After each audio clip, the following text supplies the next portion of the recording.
Hello everyone. Physics lab के practicals में 4 practical हम देख चुके थे। एक्सपेरिमेंट नंबर 5 हम आज देखते हैं। एक्सपेरिमेंट नंबर 5 में हमें 2 रूल्स वेरीफाई करने हैं, जिनमें से एक रूल हम आज वेरीफाई करके देखेंगे और दूसरा रूल कल वेरीफाई करके देखेंगे। यानी आज का और कल का जो हमारा लेक्चर होगा उसमें एक ही प्रैक्टिकल है, लेकिन उसे 2 टुकड़ों में बांट के हम करके देखेंगे।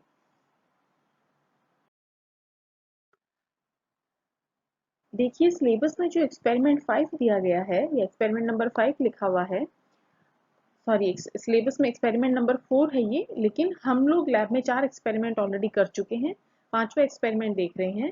तो एक्सपेरिमेंट का एम क्या दिया गया है? To verify triangle and parallelogram law of forces, यानी कि बलों का, त्रिभुज का और समांतर चतुर्भुज का नियम। इन दोनों नियमों को हमें वेरीफाई करना है।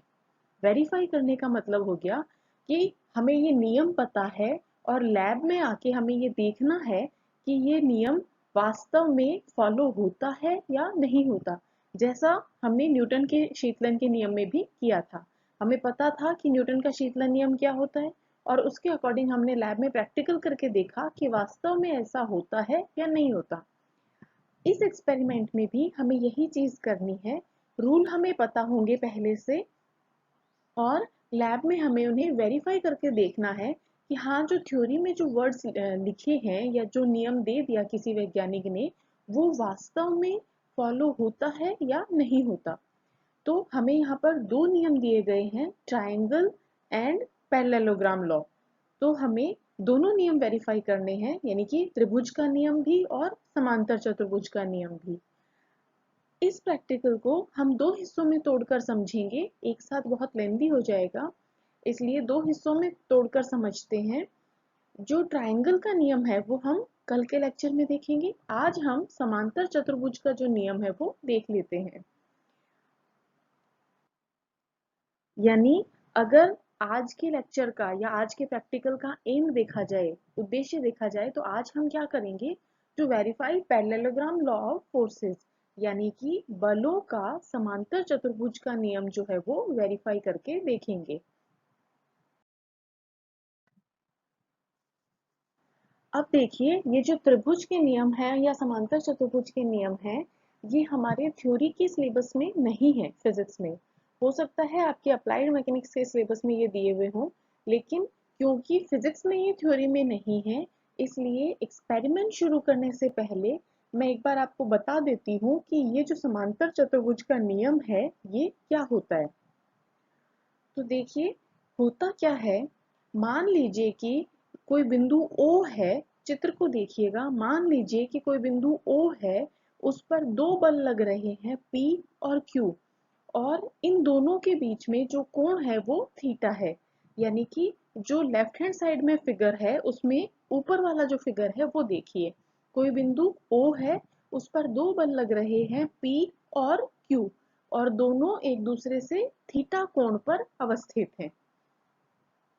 अगर ऐसी कोई कंडीशन है तो हमें समांतर चतुर्भुज का बलों का समांतर चतुर्भुज का नियम क्या कहता है कि ये जो बल P है और ये जो बल Q है, इन दोनों का जो रिजल्टेंट फोर्स होगा, यानी कि इन दोनों बलों का जो परिणामी बल होगा, वो ये जो P और Q, दो भुजाएं अगर मैं मानूं समांतर चतुर्भुज की, और फिर इससे एक समांतर चतुर्भुज की रचना कर दूं, जैसा आपको इसके जस्ट नीचे के फिगर में दिखाई दे रहा है, तो समांतर चतुर्भुज का नियम कहता है कि बल P और Q को समांतर चतुर्भुज की दो संलग्न भुजाएं, यानी कि एडजेसेंट आर्म्स मानकर अगर किसी समांतर चतुर्भुज की रचना की जाए, तो इस समांतर चतुर्भुज का जो विकर्ण होगा, यानी कि जो डायगोनल होगा, वो परिणामी सदिश को बताएगा।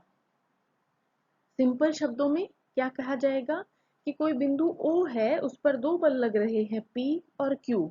तो हम इन दोनों का अगर परिणामी ज्ञात करना चाहते हैं तो कैसे निकालना पड़ेगा? OP को एक भुजा मानिए, OQ को दूसरी भुजा मानिए, और इसी प्रकार से इन दोनों को भुजाएं मानते हुए एक समांतर चतुर्भुज की कल्पना कीजिए। इस समांतर चतुर्भुज का जो विकर्ण है वो हमारे परिणामी सदिश के मान और उसकी दिशा को बताएगा। यानी P और Q का परिणामी क्या होगा? इन दोनों के बीच से गुजरता हुआ कोई परिणामी सदिश, कोई परिणामी बल R के बराबर होगा, जो कि इस बिंदु O से गुजरेगा और P और Q के बीच में अवस्थित होगा, और दिशा होगी O से बाहर की तरफ, यानी एक समांतर चतुर्भुज के विकर्ण की रचना करेगा। ये है हमारा समांतर चतुर्भुज का नियम।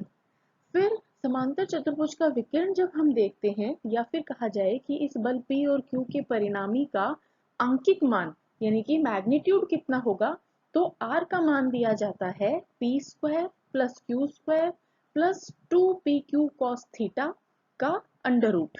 यानी P और Q का परिणामी सदिश R होगा, वो होगा P² plus Q² plus 2PQ cos theta, जहां पर थीटा क्या है?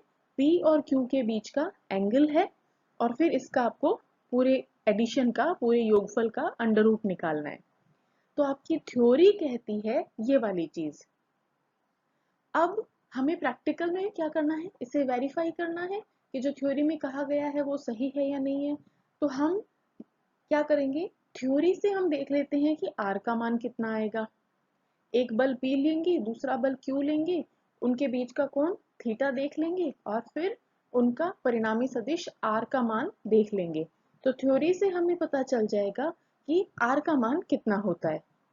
फिर लैब में हम एक्सपेरिमेंटली दो बल P और Q निकालेंगे, उसका परिणामी सदिश देखेंगे कि समांतर चतुर्भुज का अगर नियम लगाएं तो उसका विकिरण हमें कितना मिलेगा, वो नोट कर लेंगे।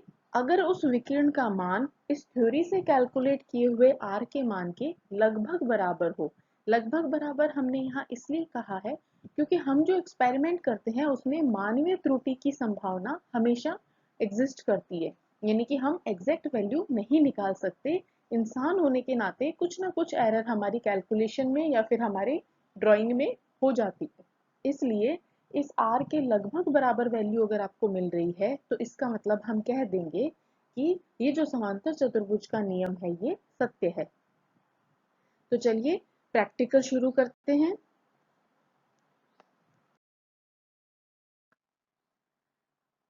सबसे पहले देखते हैं कि हमारा जो सेटअप है एक्सपेरिमेंट का वो कैसा होता है। तो देखिए आपको लेफ्ट हैंड साइड के फिगर में एक सेटअप दिखाई दे रहा होगा। इस टाइप का सेटअप होता है हमारा इस नियम को वेरीफाई करने के लिए। यही चीज आपकी टेबल पे रखी हुई भी हो सकती है या फिर दीवार में फिक्स भी हो सकती है। ये जो बोर्ड है आपका, इस बोर्ड पर दो पुली, जैसा आपको राइट हैंड साइड की फिगर में दो गोले दिखाई दे रहे होंगे। पुली क्या चीज है? जैसे मैंने आपको थ्योरी में भी बताया था, कुएं के ऊपर जो घिरनी लगी होती है जिसकी सहायता से हम रस्सी को खींचते हैं, थोड़ा इजी हो जाता है उसकी वजह से उसका मूवमेंट, उसको आप पुली कहते हैं। तो इस लकड़ी के बोर्ड में दो पुलीज लगी होती हैं जिसे हमने P और Q राइट हैंड साइड में दिखाया है। इन पुलीज पर आप दो भार लटका देते हैं जो कि आपको चित्र में दिखाई दे रहे हैं। इन दोनों भारों को बैलेंस करने के लिए बीचों बीच एक और भार लटकाया जाता है, जिसे आपने कह दिया कि ये परिणामी हमारा या इन दोनों को बैलेंस करने वाला फोर्स है। ठीक है, हमने क्या किया? दो पुलीज जो हैं उनके ऊपर थ्रेड की सहायता से, धागे की सहायता से दोनों साइड में एक एक भार लटका दिए। ये जो भार हैं ये भार बल का काम करेंगे, यानी कि ये भार हैं ये बल लगाएंगे इस धागे के ऊपर। इन दोनों भारों को बैलेंस करने के लिए बीचों बीच हमने कुछ मान का और वेट रख दिया है। तो हमें फिगर मिलेगी राइट हैंड साइड जैसे कुछ। पुली P है, पुली Q है, उसके ऊपर धागे की सहायता से P पर एक वजन लटका है जो कुछ बल लगाएगा जिसे मैं P कह दूंगी। इसी तरीके से Q पर कुछ भार लटकाया गया है जिसे Q कह दिया जाएगा, और इन दोनों की को बैलेंस करते हुए लगभग बीचों बीच एक और भार लटकाते हैं जो कि हमारा रिजल्टेंट की तरह, परिणामी की तरह बिहेव करेगा, इनके संतुलन बल की तरह। अब ये जो लकड़ी का बोर्ड है आपका, इसके और इन धागों के बीच में आपको एक ड्राइंग शीट लगानी है। ड्राइंग शीट यानी कि कोई भी व्हाइट पेपर जिस पर हम चित्र बनाएं, वो ड्राइंग शीट लगानी है। कैसे करना है देखते हैं। देखिए वो जो हमारा पीछे दिखाई दे रहा है वो लकड़ी का बोर्ड है, उस पर दो वजन लटके हुए हैं, पी और क्यू, और बीचों बीच एक तीसरा वजन लगाया लटका हुआ है जो कि इस पी और क्यू को संतुलन में रखता है। और इस लकड़ी के बोर्ड पर हमने एक कागज लगा दिया है जिस पर हम अपनी आगे की प्रैक्टिकल को शुरू करेंगे। तो जितना अभी तक हमने देखा उसमें हमने केवल पुली पर भार लटकाए हैं और एक कागज ले लिया। अब हमें क्या करना है, एक मिरर लेना है, मिरर यानी कि एक कांच लेना है, और उस कांच को आपको धागे के नीचे रखना है। जब हम कांच को धागे के नीचे रखेंगे तो जैसे हम कांच में अपना फेस देखते हैं उसी टाइप से हमें कांच में इस धागे का फिगर दिखाई देगा, इस धागे का प्रतिबिंब दिखाई देगा। आपको ये देखना है कि वो धागे का प्रतिबिंब और आपका धागा दोनों बिल्कुल एकदम सीध में हो, यानी कि आपको अपनी नजरों को एकदम परपेंडिकुलर रखना है कि आपको धागा और कांच में उसकी जो कांच में उसका जो प्रतिबिंब है वो दोनों एक दूसरे के ऊपर मिले हुए दिखाई दें। और ऐसी कंडीशन में जहां ये आपको मिले हुए दिखाई देते हैं वहां जो आपका P है और जो आपका Q है, यानी कि जहां बीचों बीच आपने भार लटका रखा है, उस बिंदु से पुली P की साइड जो जा रहा है धागा, उसे मैंने P कह दिया, और पुली Q की साइड जो जा रहा है उसे मैंने Q कह दिया, और जो नीचे की साइड धागा आ रहा है उसे मैंने R कह दिया। तो ये जो बीच में वाई जैसी फिगर आपकी बन रही है, इस हाथ के नीचे से देखना शुरू कीजिए, एक वाई जैसी फिगर बन रही है। तो जहां आपने ये मिरर लगा रखा है, जहां कांच लगा रखा है, उसको, उस धागे को डॉट बनाते हुए आपने एक रेखा खींच दी।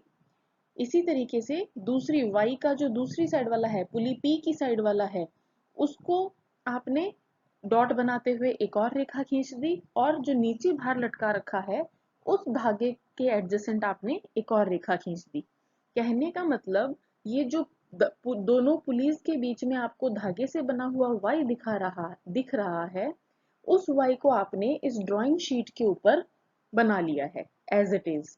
और एज इट इज बनाने का मतलब इस कांच का यूज क्यों किया हमने, कि धागा जो है वो कौन सी पोजीशन पे है वो हमें एग्जैक्ट मिल जाएगा। तो हमने क्या किया है, इस कांच की सहायता से इस धागे के वाई को कागज पर एज इट इज उतार लिया है।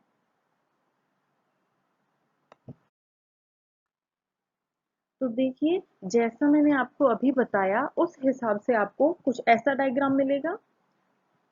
जो पॉइंट्स लगाए गए हैं वो हैं हमारे वो धागे वाले पॉइंट्स जो हमने मिरर की सहायता से बनाए हैं, वो P के पॉइंट्स। ऐसे ही हमने जो डॉट लगा के Q के दो पॉइंट बनाए थे उनको मिलाते हुए एक रेखा खींच दी। और इसी तरीके से जो नीचे धागा जा रहा था उसके लिए हमने R वाली रेखा बना ली है। जो तीनों का मिलान बिंदु है उसे हमने O कह दिया है। तो यानी कि हमें तीन रेखाएं मिल गई हैं, O P, O Q और O R। इस टाइप की हमें तीन रेखाएं हमें मिल गई हैं। अब देखिए आपने क्या एक्सपेरिमेंट किया है, आपको वो वैल्यूज नोट करनी है। मैं यहाँ एक्सपेरिमेंट को समझाने के लिए आपको बस एक एग्जाम्पल लेके बता रही हूँ। आपको ये 100 न्यूटन या ये जो वैल्यूज मैंने लिखी हैं आपको ये नहीं लेनी है। आपको वो वैल्यूज लेनी है जो आपने एक्सपेरिमेंट करते टाइम यूज की है, और उसके हिसाब से आगे बढ़ना है। मैं यहाँ एक एग्जाम्पल लेकर आपको समझा रही हूँ ताकि ज्यादा कंफ्यूजन नहीं हो। तो मैंने मान लिया कि मेरा जो P है, बल P है वो है 100 न्यूटन का, यानी कि पुली P पर जो मैंने भार लटकाया था उसकी वजह से जो बल लग रहा है वो है 100 न्यूटन का। इसी तरीके से पुली Q पर जो मैंने भार लटकाया है उस पर उसकी वजह से जो बल लग रहा है वो भी है 100 न्यूटन का। ठीक है, मान लिया कि मैंने पुली P और Q पर दोनों पर इक्वल वेट लटकाया है, यानी कि बराबर भार लटकाया है, तो इन भारों के कारण जो बल लगेगा वो भी बराबर होगा। अगर आपने अनइक्वल लगाया है, यानी कि एक साइड में 100 ग्राम भार लटकाया है, एक साइड में 70 ग्राम भार लटकाया है, तो उनकी वजह से जो बल लगेंगे वो भी अलग अलग होंगे। तो आप अपनी वो वैल्यूज रख दीजिएगा। ठीक है, तो मैंने मान लिया कि ये जो P है ये है मेरा 100 न्यूटन और Q है ये है मेरा 100 न्यूटन, दोनों मेरे 100 न्यूटन है। और आपने डायग्राम बना रखा है अपना Y का, जैसे उस बोर्ड पे जो Y दिखाई दे रहा था वो डायग्राम आपने यहाँ बना रखा है, P Q और R वाला, जो आपको फर्स्ट फिगर में दिखाई दे रहा है, हमने अभी पीछे भी देखा था। अब आपको क्या करना है, एक स्केल माननी है। स्केल मानने का मतलब, जैसे ये 100 न्यूटन है, तो इस 100 न्यूटन को आपको इस ड्राइंग शीट पर अगर दिखाना है तो आपको क्या करना पड़ेगा, इसे छोटे भागों में बांटना पड़ेगा। अगर आप 100 न्यूटन दर्शाना चाहें तो मैंने मान लिया कि 10 न्यूटन बल जो है वो 1 सेंटीमीटर के बराबर है।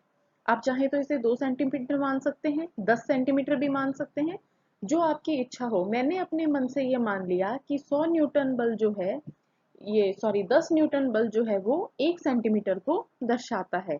यानी कि अगर मैं 1 सेंटीमीटर की रेखा खींचूंगी तो उसका मतलब है कि वहां पर 10 न्यूटन बल लग रहा है।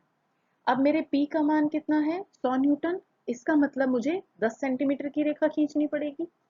इसी तरीके से Q का मान भी है 100 न्यूटन, यानी कि मुझे Q में भी 10 सेंटीमीटर की रेखा खींचनी पड़ेगी U को बताने के लिए भी। तो देखिए, प्रकार में पेंसिल लगाइए, जिसे आप कंपास कहते हैं। प्रकार में पेंसिल लगाकर बिंदु O पर, सेकंड फिगर जो है, बी जो पहली फिगर आपको दिखाई दे रही है यहाँ पे ब्लू कलर में P Q R और O लिखे हुए हैं, उसमें जो O बिंदु है वहां पर प्रकार की नोक को रखिए।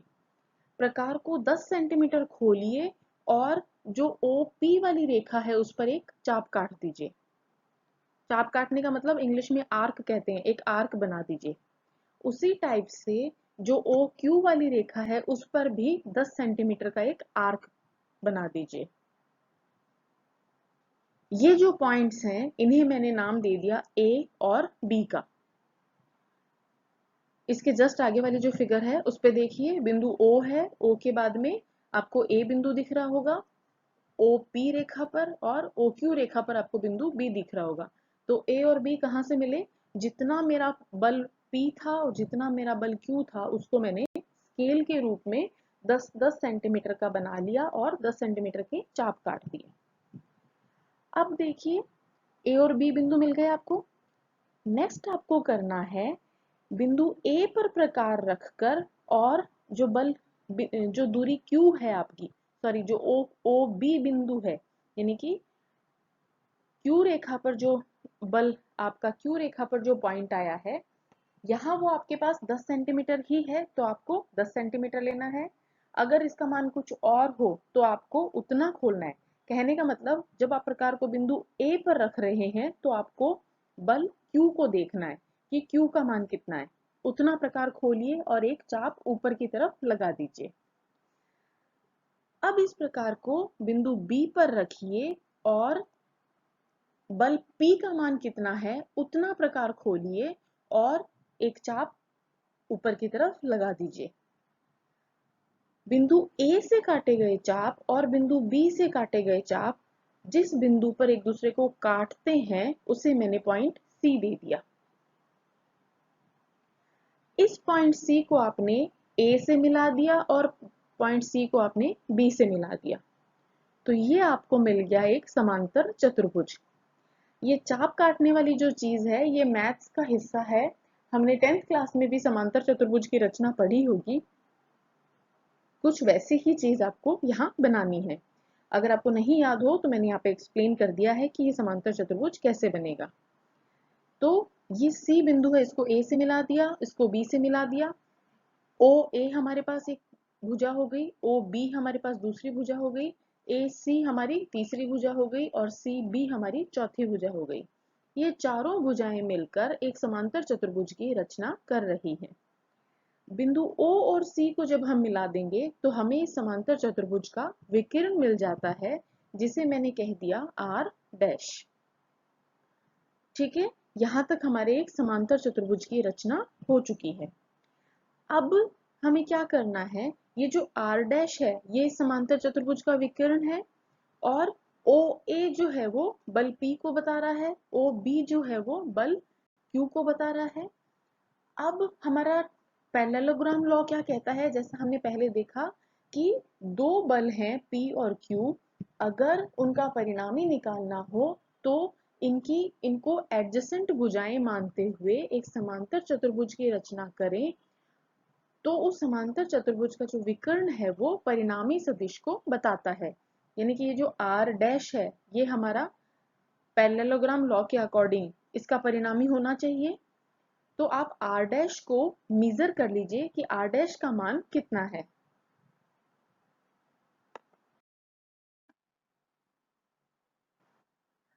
ये जो आर डैश है इसे हम अपने स्केल की सहायता से नाप लेते हैं। उसके बाद एक कोण थीटा जो कि ओ ए और ओ बी के बीच में बन रहा है, उसे आप अपने डी या चंदा जिसे आप कहते हैं कोण मापने का जो आपका ज्योमेट्री बॉक्स में एपरेटस आता है, उसकी सहायता से आप थीटा कोण को भी नाप लीजिए। यानी कि स्केल की सहायता से हम ओ सी को नाप लेंगे और इस कोण थीटा को हम डी की सहायता से नाप लेंगे। ये दोनों वैल्यूज आपको नोट करनी है। यानी हमने क्या किया था, जैसा आपको फर्स्ट फिगर में दिखाई दे रहा है, ऐसा हमारा सिस्टम था। पुलीज के ऊपर हमने वेट लगा दिए थे पी क्यू और आर। पी पी पुली पर हमने भार लटका दिया, क्यू पुली पर हमने भार लटका दिया, बैलेंस करने के लिए बीच में भार आर लटका दिया। इस भार पी के कारण एक बल लगेगा ओ पी, और क्यू के कारण बल लगेगा ओ क्यू, और इनका परिणामी होगा वो होगा ओ आर, बैलेंस करने के लिए। अब इस पी क्यू और आर को हमने डायग्राम पर बना लिया, और ड्राइंग शीट पर बना लिया, और उसकी सहायता से हमने एक समांतर चतुर्भुज की रचना कर ली। इस समांतर चतुर्भुज में विकर्ण आर डैश और कोण थीटा का मान हमने नोट कर लिया है।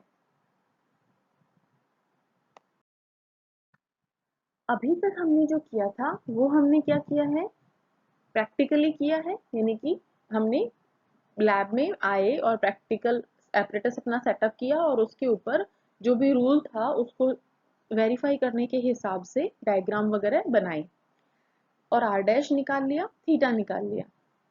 अब देखिए आर क्या होता है, थ्योरेटिकली अगर हम देखें तो आर का मान कितना आना चाहिए, पी स्क्वायर प्लस